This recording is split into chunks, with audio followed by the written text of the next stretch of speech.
Hello दोस्तों तो आप सभी का स्वागत है। और आज हम जानते हैं भगवान पशुपतिनाथ जी के बारे में। जी हाँ दोस्तों, नेपाल की राजधानी काठमांडू में स्थित भगवान शिव के विश्वविख्यात धाम पशुपतिनाथ मंदिर की बारे में हम जानते हैं। दोस्तों, यह केवल नेपाल का ही नहीं बल्कि पूरे सनातन धर्म का एक अत्यंत पवित्र तीर्थ है। दोस्तों, पशुपतिनाथ का अर्थ है सभी प्राणियों के स्वामी। भगवान शिव को पशुपतिनाथ इसलिए कहा जाता है क्योंकि वे हर जीव जंतु पर और समस्त सृष्टि के रक्षक माने जाते हैं। मान्यता है कि यह मंदिर हजारों वर्षों से आस्था का केंद्र रहा है। यहाँ स्थापित शिवलिंग अत्यंत प्राचीन है दोस्तों, और इसकी विशेषता यह है कि इस शिवलिंग के 4 मुख हैं। ये चारों मुख भगवान शिव के अलग अलग स्वरूपों का प्रतीक माने जाते हैं और चारों दिशाओं की ओर विराजमान है। दोस्तों, एक प्रसिद्ध कथा के अनुसार एक बार भगवान शिव एक समय कैलाश छोड़कर इस स्थान के घने जंगलों में हिरण का रूप धारण करके तपस्या करके रहने लगे। जब देवताओं ने उन्हें काफ़ी समय तक नहीं देखा, तब देवताओं ने उन्हें यहाँ नेपाल में इस जंगल में खोज लिया।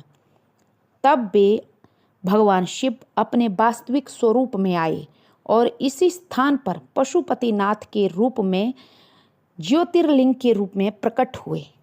तभी से यह स्थान भगवान शिव का पवित्र धाम माना जाता है।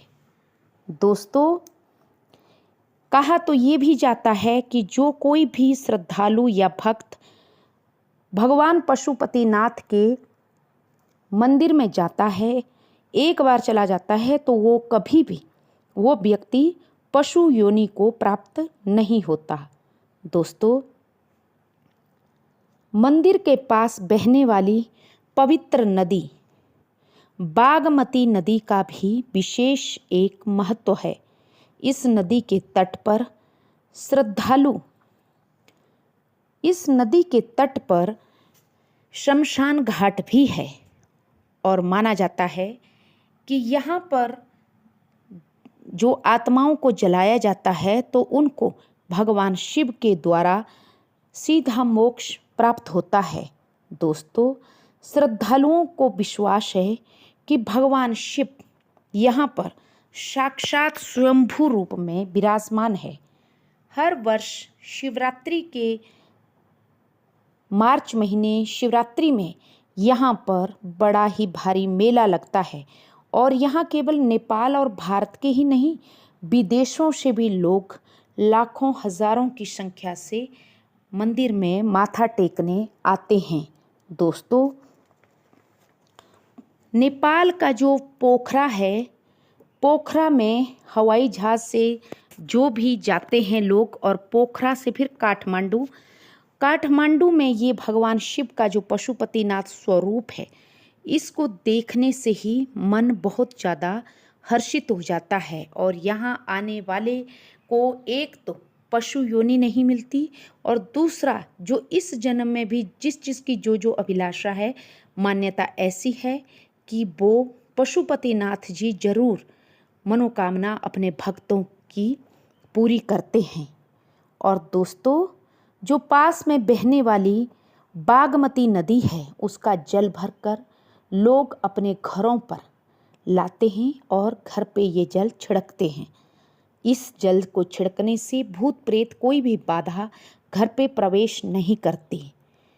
दोस्तों, पशुपतिनाथ की एक अपनी बहुत ही ज़्यादा विशेषता है और इस मंदिर में नेपाल में ये जो काठमांडू में पशुपतिनाथ जी विराजमान हैं, यहाँ की जो बाहर दुकानें लगती हैं, वहाँ पे जो पीला और काले रंग का धागा दिया जाता है, उसको अपने हाथ में बांधने से जो कोई भी कहते हैं कि उस धागे को पशुपतिनाथ के मंदिर में लाकर और अपने कलाई पे धारण करते हैं, उनको कभी भी भूत प्रेत पिशाच योनि किसी चीज़ से कोई भय नहीं होता।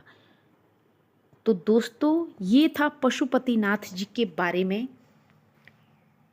बहुत ही अद्भुत विचित्र ये शिवलिंग है स्वयंभू के रूप में भगवान शिव के। यहाँ पे 4 मुख हैं और ऐसे भगवान पशुपतिनाथ जी को हमारा कोटि कोटि नमन। और आप सबके पास भी समय है तो ज़रूर काठमांडू में ज़रूर पशुपतिनाथ जी के दर्शन करने ज़रूर जाएं। तो थैंक यू।